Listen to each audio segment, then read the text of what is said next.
Bonjour à tous, on va faire un suivi par rapport au Bitcoin, donc on est le jeudi 11 juin, et donc on va regarder un peu le Bitcoin par rapport aux dernières vidéos.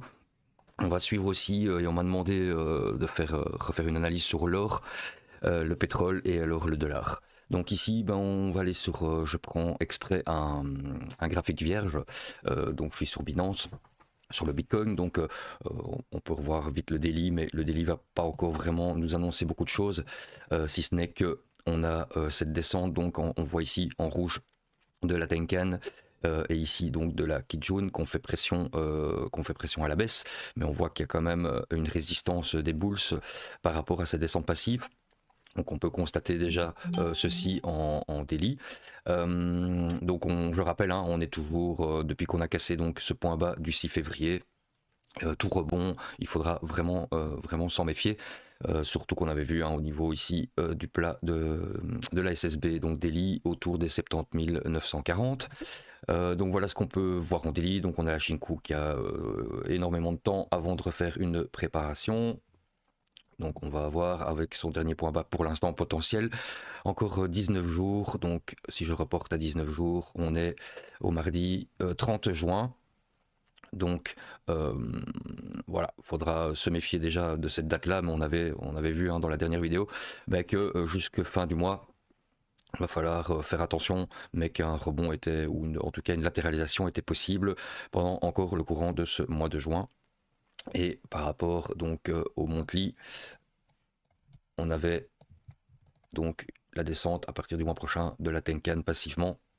On pourra quand même se méfier, et on avait vu donc que la Shinku est occupée à travailler dans ses prix. Donc voilà, il faut garder en mémoire, hein, que le mois prochain, on a cette descente de Tenkan. Donc ça correspond un peu dans l'idée. Donc on va se remettre en daily. Donc en daily, voilà ce qu'on pouvait dire. Donc maintenant on a bien un Kumo bien baissier. Donc la Shinku, on vient de voir alors le temps qu'elle mettrait pour passer son dernier point bas, donc jusqu'au 30 juin. Ça, je peux retirer. Voilà ce qui était intéressant. Donc maintenant, je peux aller en H4, car le H4 maintenant est en préparation, puisque nous avons le cycle 26, donc la Shinku qui a bien dépassé son bas. Maintenant, on peut être en préparation. Alors, le H4 est quand même intéressant.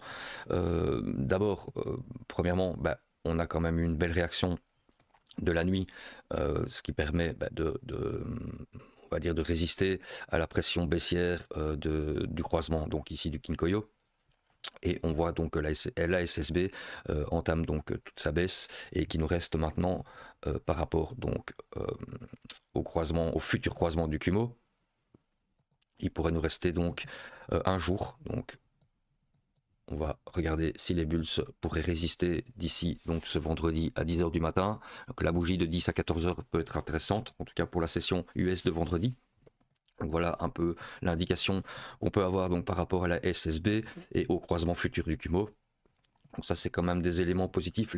On a un élément positif, c'est que donc la Shinku qui est bien resté au-dessus de ses prix, et qu'on voit qu'il y a bien eu cette réaction donc de la Shinku par rapport à donc ces bougies haussières et cette impulsion haussière qu'on avait eu du samedi 6 juin jusqu'au dimanche. Donc on voit que dans son passé, il y a une synchronicité entre la Shinku et donc les prix.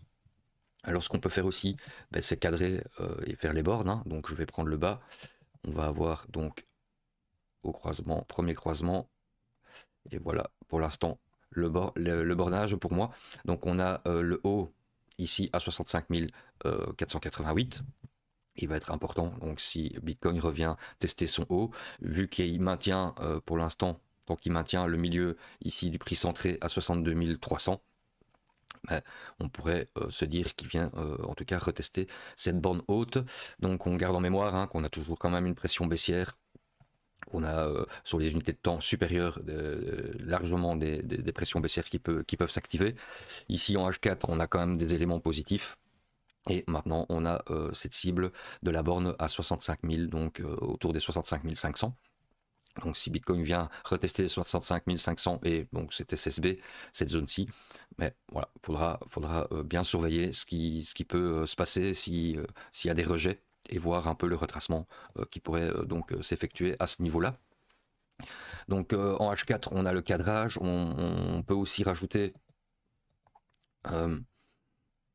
que je trouve intéressant aussi. Donc la dernière impulsion hein, qu'on a eu ici, moi je me réfère souvent à la Shinku, hein, vous voyez ici. Donc on a eu la dernière impulsion vers son bas. Si je reproduis la symétrie, voilà, je vais mettre ma V. Voilà, donc je me méfierai aussi à ce niveau-ci. Donc au niveau, par la suite, des 68 209, qui pourrait être en fait un retest hein, et un déséquilibre des vendeurs. Donc un retest fort des vendeurs à ce niveau-là. Donc on a d'abord cette borne ici, donc on a vu donc la borne haute ici autour des 65 500 et on aurait les 68 200. Voilà pour moi déjà les deux résistantes possibles au niveau du Bitcoin. Donc maintenant ce que je peux faire c'est cadrer les choses, voilà. Donc mettre mon ondulatoire. Et voilà, ce qui m'intéresse dans l'ondulatoire, c'est de voir un peu les cibles et les temps. Donc on aurait jusque le vendredi, donc ça correspond un peu à ce qu'on disait, le vendredi 12 juin à 14h. Donc vous voyez, on a une cohérence de temps et on a aussi une cohérence de prix, puisqu'on avait cette zone-ci. Et donc, s'il vient toucher la haine, alors je surveillerai en plus petite unité de temps, si retracement, si il perd son momentum, pour voir alors le retracement qu'il pourrait effectuer. Et là, ça pourrait être intéressant de voir si, sur le prix ici centré, Bitcoin pourrait, donc grossièrement, on viendrait faire une haine et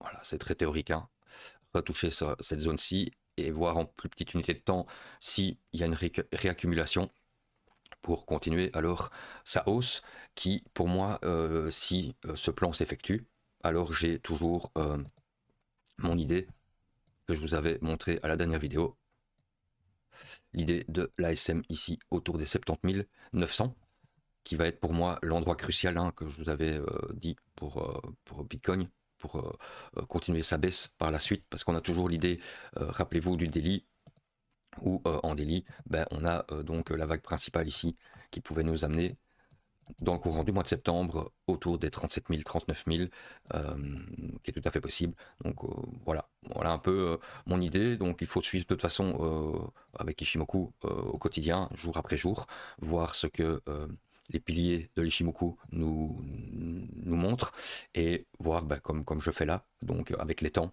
les cibles, et voir chaque fois ce qui peut s'y passer. Donc voilà un peu le plan pour l'instant. Maintenant, si pour moi il vient recasser ce point C ici à 60 725, alors je verrai les choses différemment. Donc c'est un peu mon point d'invalidation.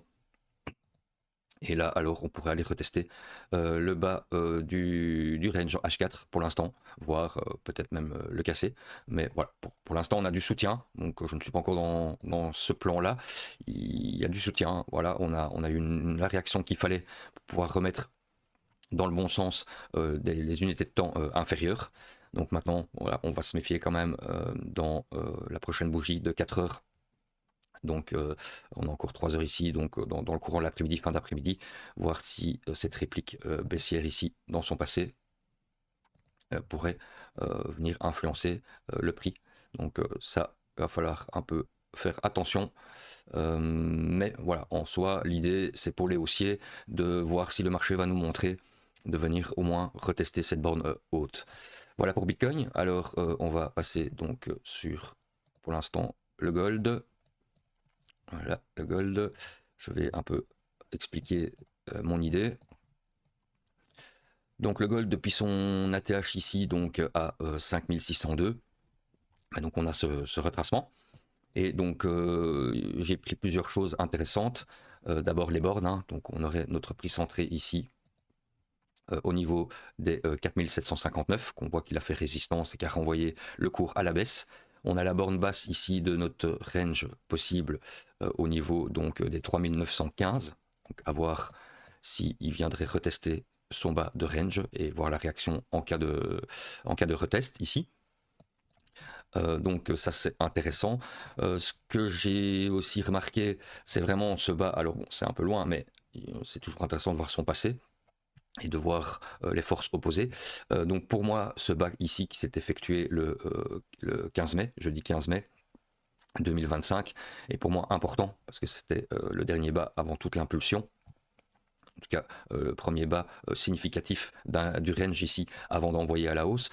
Donc pour moi, si je prends donc le Mokugi qui peut nous amener donc en octobre 2026 au niveau des 3113. Je sais que c'est un peu bas, mais voilà, on a tout à fait la possibilité de venir. Et en tout cas, ça me permet d'avoir la vitesse et on voit que le Mokugi est quand même intéressant parce qu'on voit quand même que le cours vient à chaque fois travailler autour du Mokugi. Donc voilà pourquoi c'est intéressant d'avoir les forces opposées. Et si je prends ma dernière impulsion, je vais la refaire pour vous montrer. Si je reprends ma dernière impulsion, comme j'ai fait sur Bitcoin, hein, mais dans l'autre sens, hop, ici, voilà, donc l'impulsion qui a donné l'arrêt, en tout cas, et qui a mis en range le cours. Si je reporte, donc ici, voilà, on peut arriver dans ces cibles aussi, les cibles en tout cas de l'ancien range ici, et de venir le retester, donc au niveau ici hein, des 3300, 3100. Je ne serais pas étonné de voir un gold qui viendrait retester ce niveau-là. Alors en tant qu'ondulatoire, ici, donc j'ai fait déjà au préalable les choses. Maintenant on commence à dépasser son temps par rapport à ces points bas. Donc on pourrait installer pour l'instant une continuation baissière. Et voilà un peu l'onde que je suis pour l'instant qui est assez, d'ailleurs je vois assez bien suivie, dont on suit quand même les lignes de force les plus fortes, hein, donc on pourrait très bien avoir un test pour début de la semaine prochaine au niveau de la E, qui pourrait nous faire retester après le point B, ça c'est spéculatif évidemment, la E, voire venir alors, comme je vous avais montré, le bas du range, hein, donc de la borne basse, hein, au niveau des 3915 $. Donc voilà un peu pour le gold, mon idée. Donc pour l'instant, wait and see, hein, donc je pense qu'il n'y a rien à faire et qu'à observer et attendre, et voir leur test du bas.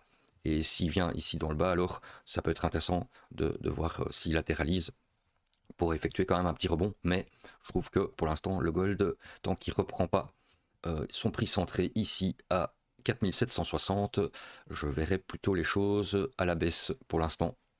Voilà pour le gold. Alors je vais revenir sur le pétrole. Donc le pétrole, hein, on avait vu pour l'instant où il en était à la dernière vidéo. Donc on avait notre prix centré ici autour des 98 et on avait vu qu'il faisait donc une compression en P. Donc, vous voyez, avec Ishimoku, on le voit assez rapidement hein, avec les cibles et les temps. Donc, on avait dit que la dernière vidéo qu'on pourrait avoir quand même deux éléments intéressants. C'est que d'abord, il quittait les lignes de force de Sidetrack et de la S. Il ne passait pas son prix centré pour l'instant. Donc, je privilégiais plutôt un retest de la borne basse de son range autour des 77. Et on avait la N et la V ici d'ailleurs au niveau des 78 ou 75 qui pourraient être intéressants à venir retester. Ou si c'est explosif par la géopolitique, on a jusqu'au, pour l'instant, le début juillet pour venir alors peut-être casser et venir retester plus haut, donc casser son range hein, ici et revenir, pourquoi pas tester cette zone-ci, mais voilà, pour l'instant, tant qu'on est en dessous du prix centré, c'est un peu ces zones-là que je privilégiais et qu'on pourrait tester ça pour le 15 juin. Voilà ce qu'on pouvait dire. Donc maintenant, je vais passer sur le dollar.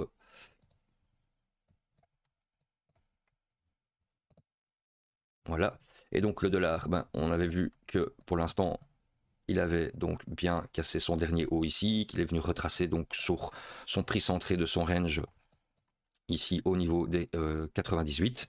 Qui correspondait donc, on avait vu sur l'onde à une SM, donc on avait beaucoup de confluence ici pour une réaccumulation. Il a renvoyé à la hausse. Pour l'instant, il commence à perdre un petit peu, il ralentit en tout cas sur ces lignes de force qui pourraient nous conduire donc autour des 102 à 103 pour l'instant. Donc voilà, intéressant, il a toujours du soutien, il est toujours pour moi en range, hein, mais sur la partie haute de son range. On a quand même la Shinku qui est toujours libérée, elle est pour l'instant dans son poids du passé, occupe à retester ses points bas ici, peut-être pour ça qu'il y a un ralentissement. On voit toujours bien en rouge ici le soutien de la Tenkan Daily. On a quand même la Kijun ici qui est aussi, donc on a quand même les lignes pour l'instant, Tenkan Kijun, donc Kinkoyo qui est bien toujours haussière. On a eu pour l'instant un croisement du Kumo, même si on est en range, on prête un peu moins attention pour l'instant, mais en tout cas il est haussier. Donc le dollar a quand même du soutien encore pour l'instant. Peut-être que son ralentissement n'est que le test de ses points bas. Donc si je regarde 1, 2, donc on pourrait avoir peut-être pour début de la semaine prochaine, voir s'il y a une synchronicité et qui pourrait renvoyer. Donc pour la semaine prochaine, un Kakugi, donc on pourrait renvoyer pour début de semaine prochaine et voir le milieu de la semaine, voir s'il vient retester, enfin reprendre ses lignes de force pour aller donc retester ici la zone qu'on avait vue à la dernière vidéo. Voilà, j'espère avoir fait une bonne petite mise à jour et on se revoit très vite. Je vous souhaite une très bonne journée. Ciao ciao.